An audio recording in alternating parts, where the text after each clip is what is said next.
Best health packages up to 80% discount. Tirumala Diagnostics. నమస్తే India's largest digital media network Suman టీవీకి స్వాగతం. ప్రస్తుతం మనతో ఉన్నారు ప్రముఖ ఆధ్యాత్మికవేత్త డాక్టర్ అనంతలక్ష్మి అమ్మ. అమ్మ నమస్తే అమ్మ. నమస్తే తల్లి. అమ్మ, కనుమ పండుగ యొక్క విశిష్టత, అసలు కనుమ పండుగ అంటే ఏం చేయాలి, ఆ రోజు ఎలా పూజా విధానం కానీ ఏదైనా ఏం చేయాలి అంటారు? మనది వ్యావసాయిక దేశం అని చెప్పుకున్నాం కదమ్మా. వ్యవసాయానికి ప్రధానంగా ఒకప్పుడు ఉన్నవేవి? పశువులు. ఒకప్పుడు ధనవంతుడు ఎవరయ్యా అంటే ఎన్ని ఆవులు ఉంటే అంత ధనవంతుడు. ఇప్పటికీ కర్నూలు ఆ ప్రాంతాల్లో సొమ్ములు అంటారు ఆవుల్ని. సొమ్ములు అంటే మనకున్నటువంటి ఆస్తిని పరిగణించాలంటే ఎన్ని ఆవులు గేదెలు ఉన్నాయో దాన్ని బట్టి అంత ధనవంతుడని లెక్క. అటువంటి పశు సంపద సహాయంతో వ్యవసాయం చేసేవారు. ఇప్పుడు కూడా మళ్ళీ గో ఆధారిత వ్యవసాయం చెయ్యాలి, ఆరోగ్యానికి మంచిది అంటున్నారు కదా. రకరకాల అనారోగ్యాలకి మనం వాడుతూ ఉన్నటువంటి రసాయనాలే కారణమని వాటి బదులు మళ్ళీ గో ఆధారిత వ్యవసాయం చేయాలని మొదలు పెడుతున్నాం. అటువంటి వ్యవసాయానికి సహకరించినటువంటి ఈ పశువులని ఆరాధించేటటువంటి రోజు కనుమ పండుగ. ఈనాడు పూర్తిగా దీన్ని ఏమంటారు, పశువుల పండుగని కూడా అంటారు. పశువులే కాదు, పశువుల్ని కాచే పాలేర్లు మొదలైనటువంటి వాళ్ళని కూడా ఈరోజు చాలా గొప్పగా వాళ్ళకి కూడా గౌరవం ఇచ్చేటటువంటి రోజు. అంటే మామూలుగా ప్రతిరోజు ఒక 10 పశువులు ఉండుంటాయి అనుకోండి, ఒకటో రెండో కూడా అవ్వచ్చు. ఉన్న యజమానులేమి వడ్లపాకలోకి వెళ్ళి పనులు చేయరు, పశువుల పాకలోకి ఆ పాలేర్లే చేస్తారు. కానీ ఈనాడు మాత్రం అసలు పాలేర్లని పశువుల దగ్గరికి వెళ్ళనీరు. ఇంటి యజమాని చేస్తే చేసుకుంటాడు, లేకపోతే వదిలేస్తాడంతే. పాలేరుకి ఆ రోజు ఆట విడుపు. అంటే ఇప్పట్లాగా ఒకప్పటి పద్ధతి ఇప్పట్లాగా ఉండేది కాదు కదమ్మా. ఒకప్పుడైతే ఆఫీసుల్లో కూడా ఆఫీసర్స్ లంచ్ టైం వేరుండేది, క్లాస్ 4 లంచ్ టైం వేరుండేది. ఎందుకంటే వీళ్ళకేమైనా మంచినీళ్ళు అవి ఇవ్వడానికి వాళ్ళు ఉంటారు, అయ్యాక వాళ్ళు భోజనం వాళ్ళ టైంని వాళ్ళు వదిలేస్తారు. కానీ ఇప్పుడు మీరు మేము చెరో సమయంలో తినడం దేనికి, మీతో పాటే తింటామని వాళ్ళు కూడా ముందు వెళ్ళిపోతున్నారు ఆఫీసుల్లో మీరు గమనించినట్లయితే. అంటే ఈక్వాలిటీ అన్నది మనం పొందేటటువంటి బెనిఫిట్స్లో ఉండాలి కానీ ప్రతిదానికి కాదు. కనుక వాళ్ళకి పూర్తిగా ఆట విడిపించే రోజు. ఎంత ఇస్తారంటే చాలామంది వేడి నీళ్ళుతో ఇక్కడే తలంటి పోసుకోమని చెప్తారు పాలేర్లకి తమ ఇంట్లోనే.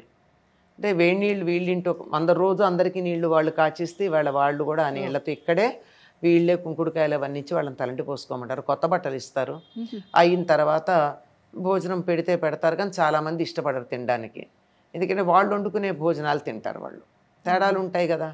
అందుకని వాళ్ళ తినడానికి పెడతారు, వాళ్ళకి ఏవో బహుమానాలు ఇవ్వడం. పశువుల్ని కూడా ఆ రోజుకి ఇంకా వాళ్ళు ఏం పని చేయరు, అస్సలు పని చేయరు. పైగా పని చేయకపోవడం అంటే రాకపోవడం కాదు, వస్తారు, వచ్చి ఇక్కడ వాళ్ళు ఈ బెనిఫిట్స్ అన్నీ తీసుకుంటారు. తీసుకున్న తర్వాత ఈ పశువులకు అంతకుముందే చక్కగా కొమ్ములకు రంగులు అవి వేయడం, వాటిని అలంకరించడం. ఆవులని అయితే కొంచెం కష్టం అనుకోండి కడగడం, గేదెల్ని వాటిని కడిగి సిద్ధంగా పెట్టడం. అలా చేసిన తర్వాత వాటిని కూడా పల్లెటూళ్ళల్లో వాటికి పందాలు అవి వేసేవారమ్మా. ఆవులు ఎడ్ల పందాలు అవి ఉండేవి, దున్నపోతులకి ఎడ్లకి బళ్ళు కట్టి పందాలు. ఇప్పుడు అవన్నీ పెద్దగా లేవు, అక్కడ కోడి పందాల దగ్గర మాత్రమే ఆగిపోయినాయి అవి. అంచేత అంటే పశువులకు కూడా ఒక వినోదం కలిగించటం అన్నది. ఇలా చేస్తూ మొత్తం అంతా పశువులను కూడా ఆరాధించేటటువంటి రోజు. అందుకే పశువుల పండగ అంటారు.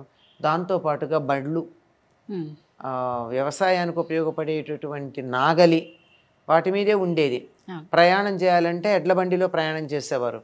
కనుక ఆ బండిని ఈ నాగల్ని కూడా పసుపు కుంకాలతో అలంకరించి ఆ రోజు వాటికి కూడా విశ్రాంతి ఇవ్వడం. ఆ పైన పక్షులకు కూడా ఆనాడు ప్రత్యేకంగా పక్షుల వల్ల వ్యవసాయానికి చాలా ఉపయోగం ఉందమ్మా. చాలామందికి తెలియదు. గింజలు తినేసి వెళ్ళిపోతాయి అని అనుకుంటాయి, కానీ వాటి వల్ల ఏం జరుగుతుందంటే పరపరాగ సంపర్కం చాలా చెట్లకు జరుగుతుంది. అందువల్ల పంట బాగుంటుంది. ఒకప్పుడు చైనా దేశంలో పిచ్చికలు పంటని తినేస్తున్నాయి అని చెప్పి వాటన్నింటినీ డబ్బులు ఇచ్చి చంపించేశారు. కొన్నాళ్ళ తర్వాత పంట దిగుబడి పరమ భయంకరంగా తగ్గిపోతే పక్కనున్న జపాన్ దేశం నుంచి పిచ్చుకలను కొని తెచ్చుకుని అక్కడ పెట్టుకున్నారు. వాటి వల్ల పంటకి ఎంతో సహాయం జరుగుతుంది. అందుకని పక్షులన్నిటినీ కూడా మనం ఆదరించటం ఉంటుంది. ఒకప్పుడు ఈ పొలం నుంచి వస్తూ వరి కంకులు తెచ్చి వాటిని చక్కగా అందంగా అల్లి కుచ్చులాగా ఇంటి ముందు కడితే పిచ్చుకలు వచ్చి ఒక్కొక్క గింజ పట్టుకెడుతూ మంచి వాతావరణం చాలా బాగుండేది. ఇప్పుడు అట్లా లేకపోయినా దేవాలయాల్లో కనుమ నాడు ఈ వరి కంకుల యొక్క కుచ్చులు కడతారు. అదో ప్రత్యేకమైన ఒక కార్యక్రమంలో భాగంగా కడతారంటే పక్షుల కోసం ఆహారం ఇస్తున్నామని. ఇది మనం ఇక్కడ ఇట్లా చేస్తే తమిళనాడులో పెద్ద పెద్ద ఆకుల్లో కనుమ నాడు ఉదయమే చాలా పెద్ద అన్నం వండి ఇంకొక నాదరువులతో వండి ఊరి చివర ఉన్నటువంటి చెరువు కానీ కాలువ కానీ ఉంటే అక్కడికి తీసుకెళ్ళి అక్కడ పెద్ద పెద్ద ఆకుల్లో ఇంత పెద్ద పెద్ద ముద్దలు తీసి అక్కడ పెడతారు పక్షుల కోసం. ఇది ఎవరు చెయ్యాలి? ఇంటి ఆడబడుచు చేయాలి. పండగకి పెడతారు కదా అందరు. ఇంటికి వచ్చిన తర్వాత వాళ్ళు మళ్ళీ స్నానం చేస్తారు. స్నానం చేసిన తర్వాత అన్నదమ్ముల వారికి బట్టలు పెడతారు కనుమ నాడు. అంటే ఇదేదో పితృదేవతలకి చేస్తున్నారో పక్షులకు చేస్తున్నారో తెలియదు. వచ్చి స్నానం చేస్తున్నారంటే అదేదో పితృదేవతలకు సంబంధించిందని అనుకోవచ్చు.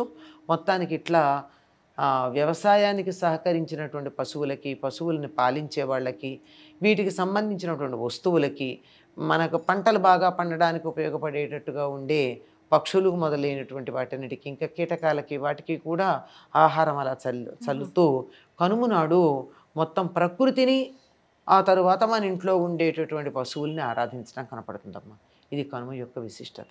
అమ్మ, ఇప్పుడు పతంగులు బాగా ఇష్టం కదా, సరదా. పెద్దవాళ్ళు కూడా పిల్లలు అయిపోయి చక్కగా పతంగులు ఎగరేస్తూ ఉంటారు. అసలు ఎప్పుడు ఎగరేయాలమ్మా పతంగులు? అంటే నిజానికి ఇది పతంగం అంటే ఏంటి? తెలుగులో గాలిపటం అంటాం, హిందీలో సంస్కృత పదం నుంచి వచ్చింది పతంగం. అంటే ఆకాశంలో వెళ్ళేటటువంటిది. అంటే సూర్యుడు, సూర్య సంచారానికి సంబంధించినటువంటి వ్యవహారం నడుస్తోంది గనక ఇదంతా ఆకాశంలో వీటిని ఎగరేయడం.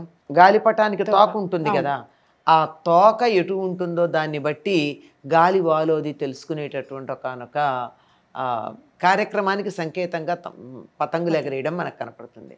ఇది సాధారణంగా మొదలు పెట్టవలసిన సంక్రాంతి నాడు. కానీ పండగ వాతావరణం మనకి భోగి నాడే మొదలవుతుంది కనుక భోగి, సంక్రాంతి, కనుము ఈ 3 రోజులు, ఇంకా ముక్కనుమని తర్వాత రోజు ఉంటుంది. ఈ 4 రోజులు కూడా పతంగులు ఎగరేసుకుంటూ ఉంటారు. అమ్మ, చాలా చక్కగా చెప్పారు సంక్రాంతి పండుగ గురించి. తెలియని విషయాలు చాలా తెలుసుకున్నాం. ధన్యవాదాలమ్మా. మంచిదమ్మా, శుభం.